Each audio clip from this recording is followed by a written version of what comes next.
Cali Code. Yeah. Show y'all what a collab will sound like, Shot through the made up people. Don't come if you not my peoples. They let me take the shots. Like I tell no free throw. My pet is a desert eagle. Your pet is a play illegal. My arm got that cannon. Like I'm Dan Marino. Niggas who rob or tell cops can't stand me. Cause once I spit that block, bitches can't manage. You rappers ain't this hot with the stage blazing. You just for show like props. I rather stay basic. Pass me a blunt. Bet I smoke like a star. Price for this stuff expensive like caviar. Life you gon' miss it if you play with my squad. I'm living twisted, battle roll, you a god. Find some business, no hoes, find some bitches. No go find some riches, it's a no-go. If you under the pressure, no, you can't do all tracks. Cali Code. Yeah. Show y'all what a collab will sound like, Shot through your made up people. Don't come if you not my peoples. They let me take the shots. Like I tell no free throw. My pet is a desert eagle. Your pet is a play illegal. My arm got that cannon. Like I'm Dan Marino. Niggas who rob or tell cops can't stand me. Cause once I spit that block, bitches can't manage. You rappers ain't this hot with the stage blazing. You just for show like props. I rather stay basic. Pass me a blunt. Bet I smoke like a star. Price for this stuff expensive like caviar. Life you gon' miss it if you play with my squad. I'm living twisted, battle roll, you a god. Find some business, no hoes, find some bitches. No go find some riches, it's a no-go. If you under the pressure, no, you can't do. Mic check, mic check. What's going on? We in the building. Islam Queen Moorish L. That got us there always riding it. Ride or die. Real one. Feel me? My boy Organized Noise. Y'all already know. Ain't nothing but real ones in the building. I saw my brother Tribe Ties in here earlier. And girl behind the mic. One of my sisters. Yeah, I appreciate all y'all. Y'all already know we about to get it in because I can't wait all day with these folks. You know, we're gonna definitely touch on how the Indians are Moors in America. And to do that, I'm touching on the genealogy of some of their ancestors. Because a lot of people, well, you know, not many people are familiar with the fact that okay, my sister back, she in the building. Now I know the audio good, we can rock and roll. But like I said, a lot of people are not familiar or, you know, might not know. Because about matter of fact, what I'm about to touch on is that these Easter Island people and the ancient American people were either the same people or basically the ancient Americans could have populated that land. And I'm going to easily show who, you know, through DNA. DNA even says that the ancient Americans populated Easter Island. And being that it populated Easter Island, that means these are the same people. And I can show you that these Easter Island people are Moors. I can show you tribes with more Moorish customs than the MSTA. They got more Moorish customs than anybody we know, and y'all gonna say they're not Moors. But like I say in this right here, I say my main focus will be Olmecs and the Easter Island heads, or better yet, the DNA of the two, as well as other cultural aspects. You know, all of these people, you know, the first thing you're gonna see is that they were all rock art geniuses, because they did this out of basalt, which is, you know, some of the hardest stone in the world. Is what these Olmec heads and some of the Easter Island heads were created out of. right? Where we at? Check the chat right quick just to make sure. All right. And speaking on these Samoans, these Filipinos, I'm gonna get you caught up with them, of course. And they are Samoan people, dark skinned people from the islands. But yeah, obviously they're Aboriginal folk people. But Samoans at last crossed 3,000 kilometers of open space to colonize the Marquesa Islands in East Polynesia about 300 AD. So we don't know, like it's hard to even think that people really traveled that far in the vast open space. That is, nearly further than Africa to South America. And people act like it took that long for that part of the world to find America. Come on, they found a speck of an island, called these, Rapa Nui and the Marquesa Islands, all of these Polynesian islands. So if ancestors were traveling in the middle of nowhere, middle of the oceans, finding small islands, but we're going to be told that people couldn't find a continent that's a lot closer. But some scholars see the West Polynesian thrust occurring through the Society Islands instead. Here, the founding population prospered and grew. About AD 500, their descendants apparently left to colonize the eastern Tuamotus, the Gambiers, Pickering, and Henderson, island hopping their way even further to the south and east, testing the periphery of the Pacific. It was a process that may have taken as long as 2 centuries, because obviously these people literally scoured every inch of the Pacific Ocean, the largest body of water in the world. Give yourself some credit if you're gonna, start to understand that these are descendants of Native Americans, or Native Americans really actually traveled the world beyond what you all might think they did, because a lot of people like to make them, stuck in one place like country dwellers and not sophisticated folk. But it was a process that may have taken as long as 2 centuries, during which time the voyagers were turning into a distinct Southeast Polynesian people.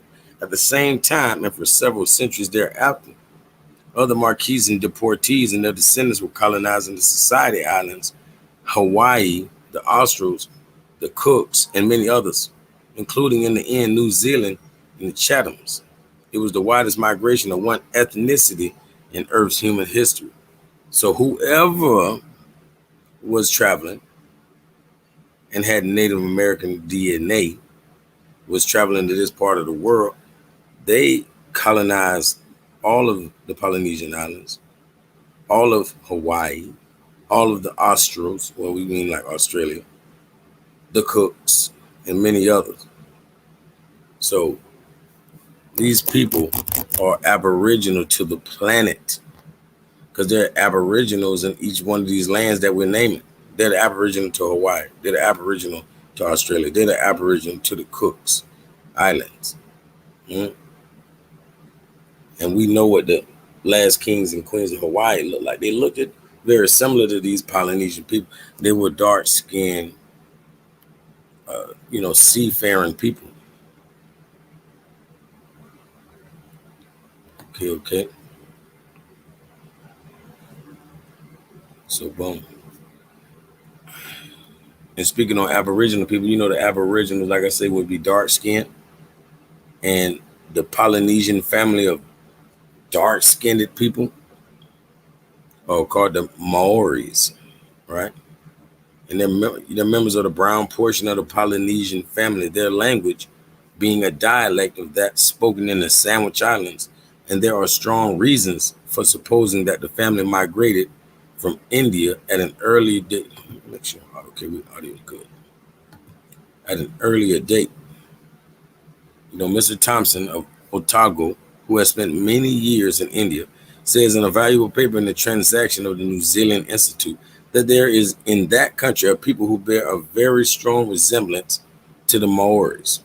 The fierceness of the passions of the Maori and the occasionally dusky hue of his skin would lead us to suppose that he has African blood in his veins. And Mr. Thompson supposes that the original inhabitants of India were Ethiopians and that they were driven out by the influx of Anglo-Saxons. I'm just giving you the backstory on the Moriori or the Maori. You feel me? Or these Rapa Nui people. That's the true name of what we call an Easter Island. The island of Easter Island is the island of Rapa Nui, and the original inhabitants were these dark-skinned seafaring people. Like I say, just like the people that's Aboriginal to Australia, the true dark skin, the true, uh, Aboriginal to Hawaii. All of these oceanic people, the true Aboriginal of their tribes, definitely look like us. And going off the story of this Polynesian DNA, they could have very well been the ones making these migrations. How else would they have made it 3,000 kilometers from North America, or from America, to the Polynesian islands, and not went any further? Like, who gets that credit? And the Moriori lived there peacefully, following the Nuku Wanua, or Nanuku's law, which forbade war, cannibalism, and killing in any form until 1835, when they were invaded by the Maori from the mainland of New Zealand, who came bearing guns and almost completely wiped out the Moriori, according to the 2013 census. Only 36 people identified as Moriori remain in the chaplains. So we know that this story is repeated on all lands to indigenous folk. Or, maybe it's just something special about us that they have to track us down and hate us and genocide us on every continent. But their story is like ours for a reason. They can see it, the truth in them people, more than maybe we can. They can see the resemblance, like, hey, they look too much like those others that I don't like. But we don't see it. Okay. And Native Americans and Polynesians were in contact across the Pacific Ocean centuries before Europeans entered Polynesian waters, according to a new study published today by the Journal of Nature. Right? However, this initial interaction likely occurred before people settled on Rapa Nui, also known as East Island. The Polynesian island closest to the South American coast that was once thought to be a likely point of contact between the two groups. Mm.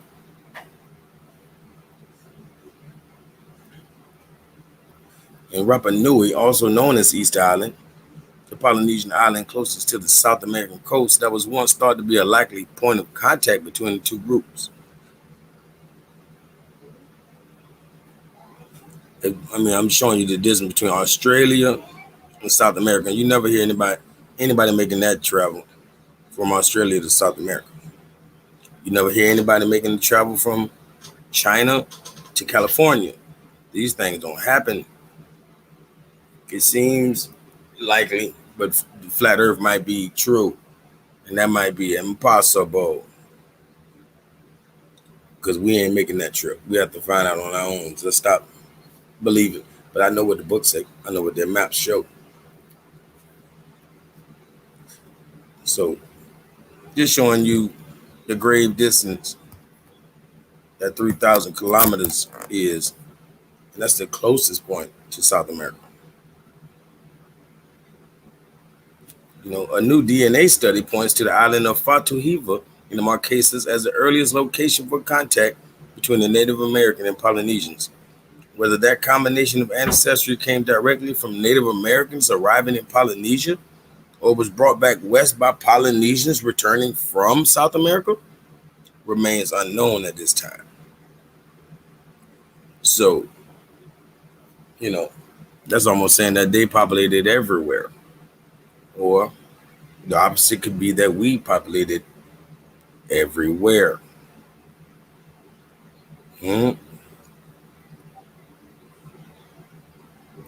Just showing that extreme distance once again on another map. This is the other island. Matter of fact, showing where the Marquesa Islands is, which is even further. than Easter Island. A lot further. So appreciate you, big dog. You already know. And we'll get back with it. In recent years, researchers who study human DNA waded into the debate, looking at the genomes of people on Rapa Nui, famous for its towering stone Maui statues. A 2014 study of the DNA of 27 people from Rapa Nui found that about 8% of their genetic makeup came from the Native American ancestors. Those earlier findings suggested that the two groups mixed as early as AD 1340, centuries before Europeans first made contact with the Rapa Nui residents in 1722. Centuries before. 400 years at least, and that's according to them. And, that's to say the very least. And that's not to say we weren't there for hundreds of years. They're saying we pretty much broke off 400 years ago.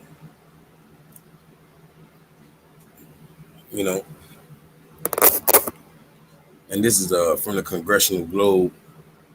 This is an 1845 annexation of the Moors. It's no different than they did in Europe. The expulsion of the Moors. That means all the Moors, dark-skinned people, had to get out or become prisoners of war. Because it was on and popping. It's a war, and we're giving you your walking papers. You have been evicted. If you do not leave, then you will be kidnapped, arrested. You might not make it. But what I'm getting at is, from the Congressional Globe, from the House of Representatives, Friday, January 3rd, 1845, in regards to the annexation of Texas. It's really the annexation of the Moors. The stupendous deserts between the Nueces and the Bravo rivers are the natural boundaries between the Anglo-Saxon and the Mauritanian races. There ends the valley of the West, there Mexico begins. Thence beyond the Bravo begin the Moorish people and their Indian associates, to whom Mexico probably belonged. We should not cross that vast desert. So Mauritanian races. Yeah, Mauritania. You don't mean this not Mauritania. We're not saying that. We said the Mauritanian races. It's just like saying the mulatto races. That's what all Spanish and pretty much all albinoid people are. They're from mulatto stock. Yes, sir. Sure. I definitely appreciate it.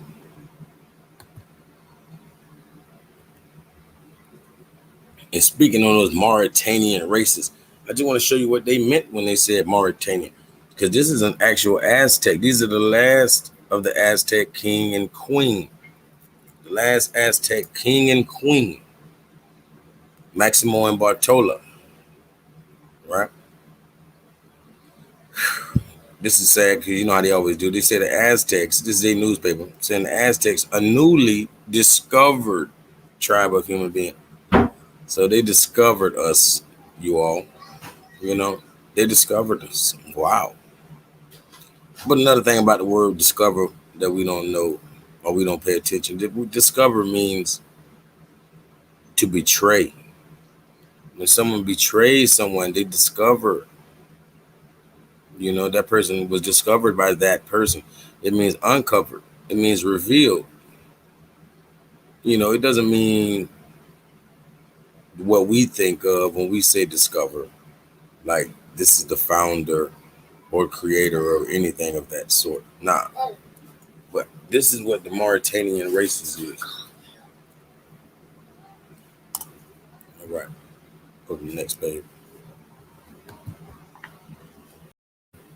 Yep, and this definitely just once again showing you the true natives down here in Florida. On basically in all this part, I'm going to read it for you. 1 second. just clarifying how these Mauritanian race of people look. It's no different than the Aztec or the Native American people. They all are these dark skinned indigenous folk. And it said there was in the first a very large black Indian of an aspect very different from those who inhabit the interior of the country. The barbarians of the coast are black in this manner because the sun is there warmer than elsewhere, and because they are continually in the water, which is salt. So basically, going through all this, and this was the history of Hernando de Soto when he came to this land. This is just showing you all that, yeah, we have light skinned folk, and that was you all up there in the interior. But down here where we jumping in and out of the beach water and getting the sun on the equator and all that, we the same folk, but we darker. And they even showing how they say, wow, these are the same people, but they're just darker in this part of the world. Right? And I'm going to the Moai and the Olmec heads. Because I always, I always see a semblance when you see all of these ancient cultures, which with all this large artwork, these giant heads. Salute, salute, yes, sir.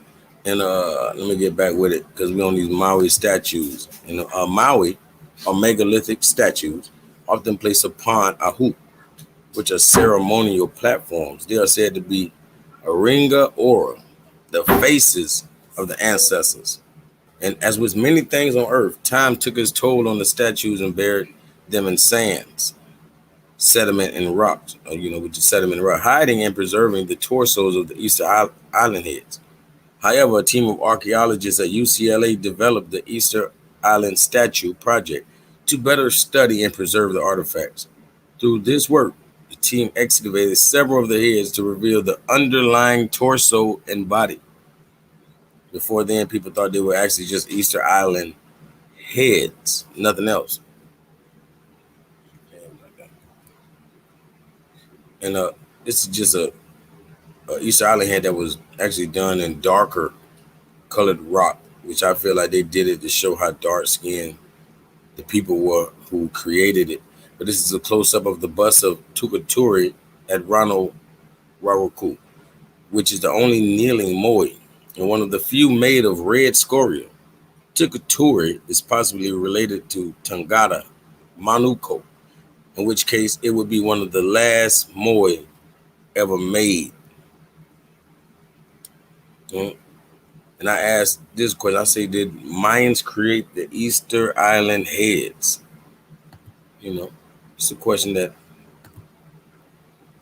definitely should be asked. Because I see that they're both rock art geniuses. And these two megaliths were built around the same time, albeit on different coasts, on an island 3,000 kilometers away. Yep. And Hoi Hakanani, meaning lost, hidden, or stolen friend, is one of about 10 moai known to have been carved from basalt. Like I was speaking on this super hard rock, which actually comes from volcanoes. And when the lava cools, you have basalt, and it is very, very hard to beat up and to chisel and do anything with. And all of the Olmec heads were made out of basalt, and even many of the moai, or some of the moai statues were done also, and they date about 1,000 to 1,200. So it seemed like the Olmec people were travelers because we made ours previously before them. In the back of the statue features intricate petroglyphs associated with the Tangata Manu, or Birdman religion. They were made out of basalt, like the Olmec heads. Yeah. And the Olmec colossal heads are stone representations of human heads sculpted from large basalt boulders. They range in height from 1.17 to 3.4 meters. The heads date from at least 900 BC and are a distinctive feature of the Olmec civilization of ancient Mesoamerica. Mm, I don't think it's a coincidence. Nobody else was making big-headed statues out of basalt, but these two cultures that share the same DNA. Okay, back to it though. But phenotype is the constellation of observable traits, and genotype is the genetic endowment of the individual. Phenotype equals genotype plus development in a given environment. You know, phenotypes don't lie. You can't escape that. Like we should know more truth just by the features, but we don't because we don't study phenotypes. And I'm asking, do these cultures have fairs? Do they have the fairs in both of these cultures? Hmm? In 1,000 counted statues, out of 1,000 counted statues, only about 1,000 per cow have been located. 70 of them shot down in the vicinity of the Ahu, and another 30 still lying in the Punapau quarry. It is possible that there are more pieces buried below the roads or incorporated as recycled construction material to the ceremonial platforms themselves. So it is difficult to define the total number of pukao that were carved. Or pukao is basically the name of their headdress, which is a fez. I mean, I don't know why it's so hard to see. You know, these ancient Rapa Nui people, these Moriori people. Mhm. And the fez, also called a tarbouche, is a felt headdress in the shape of a short cylindrical peakless hat, usually red and sometimes with a tassel attached to the top. And it seems like that's about all that's missing from their headdress is a tassel because they have the knob surely waiting for a tassel.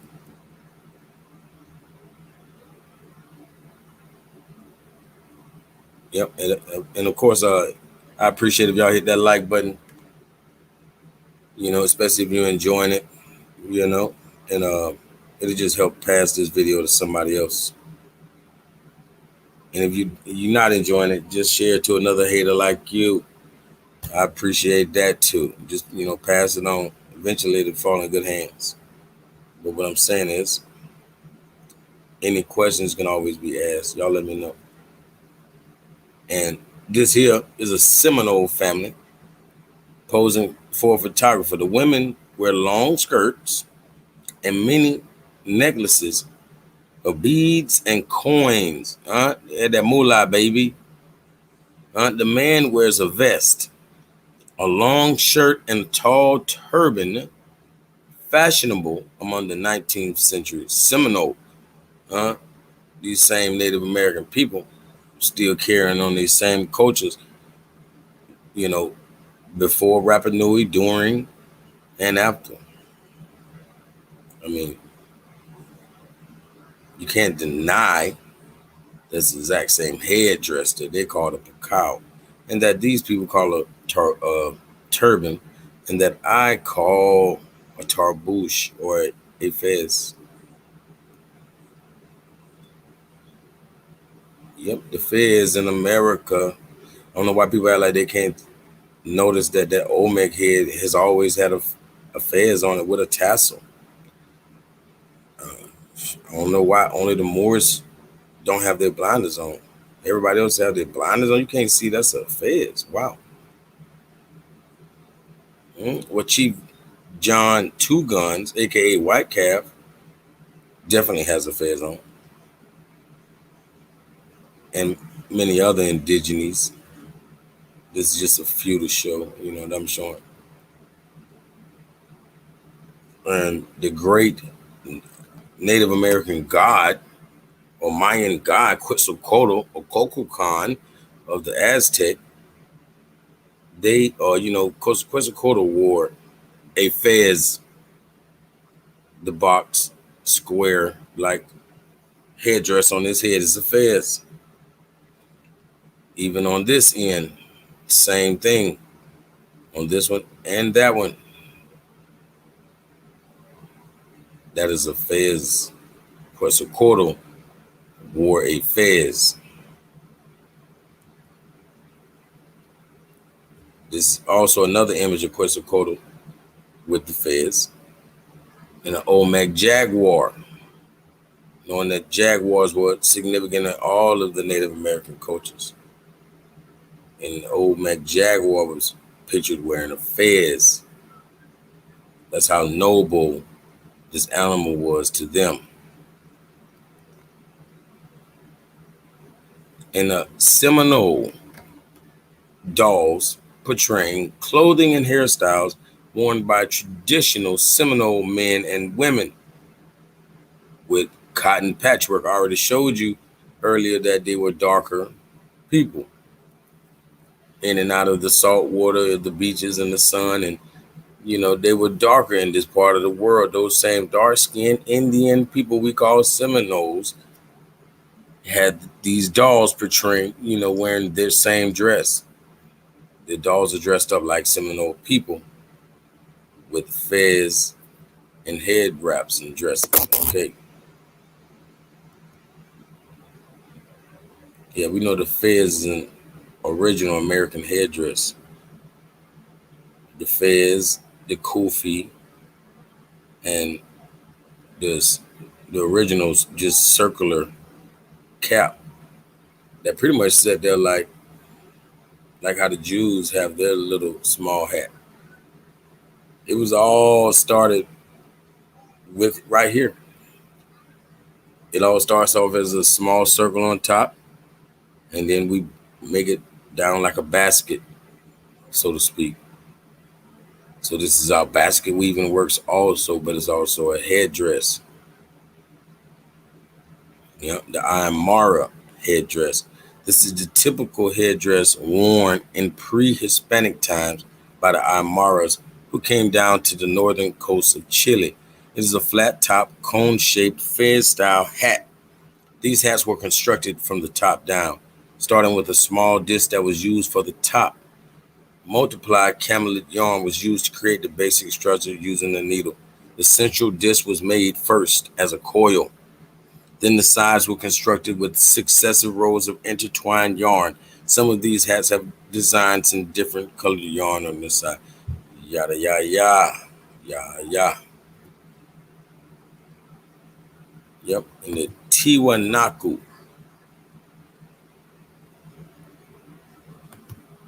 It's glad my brother caught me live. You always support me. I appreciate you. Yes, sir. Brother Rashard in the building too. That's what's going on. Yeah, but the a major pre-Columbian civilization, the Tiwanakus, right? Known from the ruins of the same name that are situated near the southern shore of Lake Titicaca in Bolivia. The main Tiwanaku site was added to UNESCO's World Heritage List in 2000. Some scholars date the earliest remains found at the site to the early part of the early intermediate period, circa 200 BC, AD 200. Others suggest that the culture is evident in artifacts from the second millennium BC. So this ancient culture has always depicted themselves like this. This is not new artwork. This is not new artifacts. And it looks a lot like my family members. I'm gonna show it to them when I see them. As a matter of fact, I'm gonna send them this video. Yeah, that's us. Bolivian President Evo Morales has attended a colorful swearing-in ceremony dressed as an Incan emperor. So how did the Incas dress? Obviously, he's showing you. With the feds, Mr. Morales, who officially assumed power on Thursday, wore an embroidered ground engraved with the Inca sun god during the Andean ritual. Yeah. So this ancient ceremony, he dressed exactly like the Incans, and they all have fezzes on, or the Aymara headdress. And someone asked, where does the fez get a color like red? Hmm. Well, red was a color favored by the ancient Easter Islanders.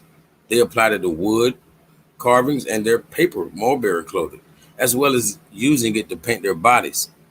The red pigment, or kia, was generally made from red colored clay. You know, we have many ways of doing this. Trust me. I don't know why people ask questions like that, but hey, every culture in the world has had myths.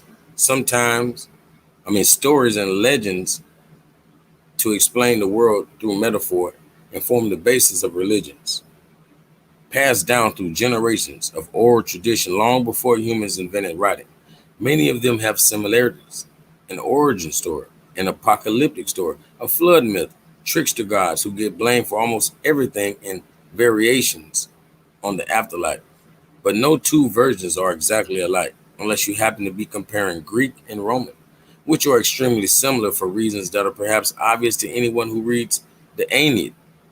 The story of mythologies can facilitate our understanding of history and human cultures, but in how perceptives differ and in the university of certain themes and ideas, right? And after the decline of the Moy culture on Easter Island, a new cult emerged that revolved around fertility and the worship of migratory seabirds, as the Moy had represented the bird of ancestor worship. The new Birdman cult was represented by the Tangatu Mana, or Birdman, a human body with the head of a bird. So now we're going to get into the Birdman culture that these Polynesians had. Tentative reconstruction of painted petroglyphs of Mata Nagaru based on Georgia Lee's photograph of the sacred site. Reconstruction, showing you the red paint they would have put on the imagery in their time. And Quetzalcoatl is the Native Americans' Birdman cult. In comparison to Easter Island, I don't think anybody can truly disagree with that, right? Obviously, we have a Birdman cult in America. All Native American indigenous cultures had a form of a Birdman cult. Now, did they take that to them? I'm saying, I think we took it to them, but regardless, it's there and it's here, and they have the same DNA as us. We traveled there, and we traveled further than that. We are the same people in all these different lands, and they're all Moors.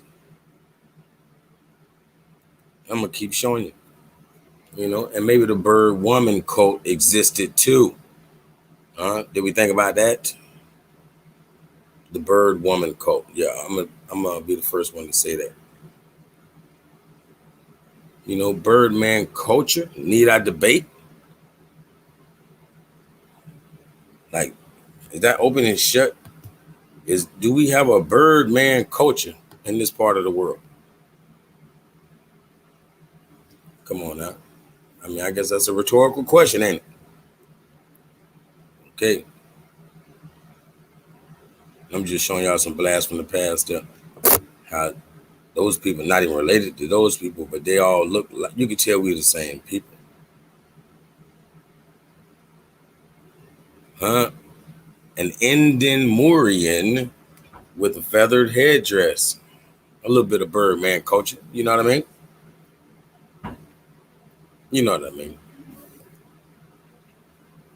Yeah, and grass skirts in America and Polynesia alike. The Chinnecock tribe used cedar barks for lots of clothes. Yeah, cedar bark shreds from pounding can make aprons, skirts, or raincoats for the men. Hats could also be made out of the shreds. Fur skin could make capes or dresses, and to make the furs softer, they would chew them. Grass skirts were common and made of coarse grass. And this is Shinnecock tribe in America. And it's the exact same we see in Polynesian culture. Exact same in South America and Brazil as the Polynesian culture. The exact same bird culture as the Polynesian culture. Exact same basalt, Olmec heads and Moai statues, East Island heads, giant head artwork. So much of the same culture, same looking people. The original dark-skinned people of those lands all look like our kinfolk, right? So the Polynesians in grass skirts, no different than us. No different.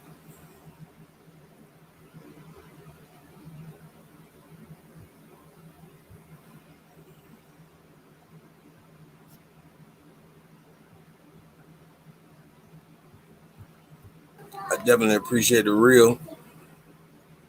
I already know that's y'all who I do it for. I can't even give that other stuff no credence that happened last night.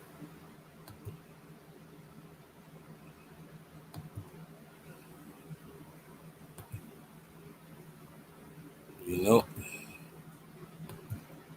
just giving y'all a breeze through, just in case you missed a slide or two. Just showing you.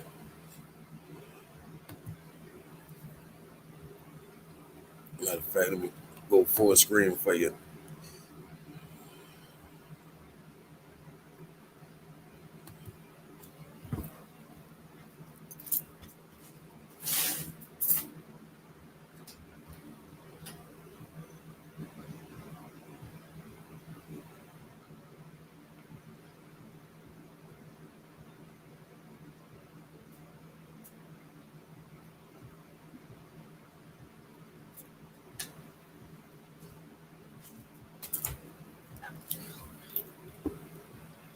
Yeah, my brother Ty's back in the building.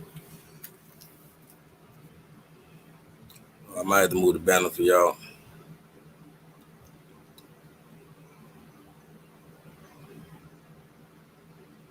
I can do that. I can move it.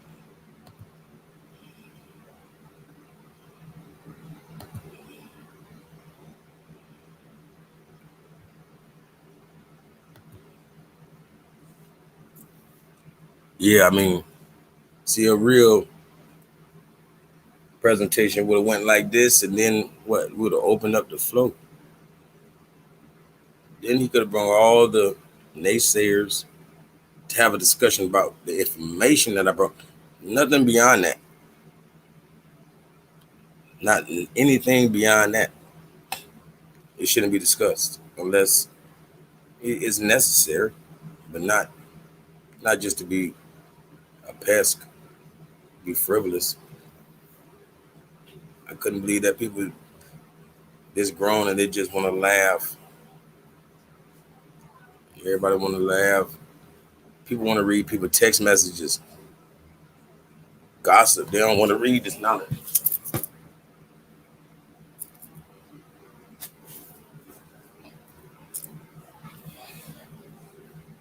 Like, dang, yeah, like it killed them for me to do a little bit of reading. I'm like, what? And they would rather me freestyle the information than to have any source. And then as soon as I don't show a source, that's going to be a problem. Come on now. Like, let's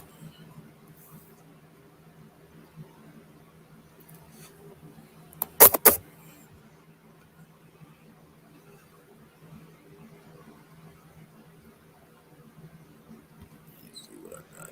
Music.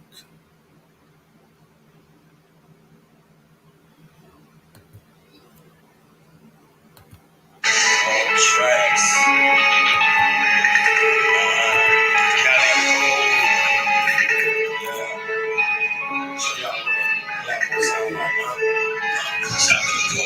people who come to my people. Yeah, shots like a total free throw. My president's an eagle. Your president play illegal. My arm got that cannon like a Dan Marino. Niggas who rob but tell cops can't stand me. Cause once I spit that block, bitches can't manage. You represent this hot with the stage blazing. You just for show like props. I wanna stay basic, pass me your blunt. Bet I smooth like a star. Price for this stuff expensive like caviar. Like you gon' miss it if you play with my squad. I'm living twisted battle roll, you a god. Pints of business, no pints of bitches, no pints of riches. It's a no, if you under the pressure, no, you can't do.